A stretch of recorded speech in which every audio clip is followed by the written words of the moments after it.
دعوت اسلامی، دعوت اسلامی۔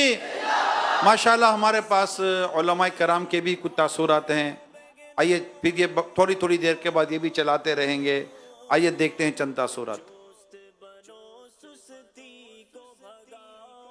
کی تحریک، عالمی تحریک دعوت اسلامی نوجوانوں کو اس مادی دور میں، بے حیائی کے دور میں، الحاد کے دور میں اور غفلت کے دور میں اور مادہ پرستی کے دور میں ان کو عبادت کی طرف لے کے آ رہے ہیں، نبی کریم علیہ السلام کی سنتوں کی طرف لے کے آ رہے ہیں۔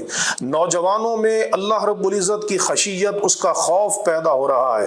یہ ایک بڑی خوشائن بات ہے اور یہ اس تحریک کا ایک انقلابی اقدام ہے اور اللہ تبارک و تعالیٰ کا فضل و کرم ہے۔ بالخصوص اس تنظیم پر اللہ تعالیٰ کی جو رحمت ہے اور نبی کریم علیہ السلام کی جو نگاہ عنایت ہے، اس کی دلیل یہ ہے کہ صرف عبادت گزار پیدا نہیں ہو رہے، بلکہ علماء، مفتی، حفاظ کی ایک بڑی تعداد، ہزارہا کی تعداد میں ہر سال اہل سنت کو یہ مل رہے ہیں اور جو بڑے اخلاص کے ساتھ دین، قوم و ملت کی خدمت کر رہے ہیں۔ اللہ تبارک و تعالیٰ اس تنظیم پر اپنا خصوصی کرم فرمائے، اس کے معاونین پر، اور بالخصوص امیر اہل سنت مولانا الیاس عطار قادری رضوی دامت برکاتہم عالیہ، آپ کا سایہ تادیر ہمارے سروں پر سلامت رکھے۔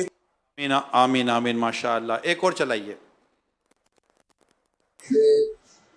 امیر اہل سنت محمد الیاس عطار قادری دامت برکاتہم عالیہ اور آپ کی پوری ٹیم کو 43 سال مکمل ہونے پر دعوت اسلامی آپ کو، آپ کی پوری ٹیم کو قلب کی عطا گہرائیوں سے مبارکباد پیش کرتا ہوں۔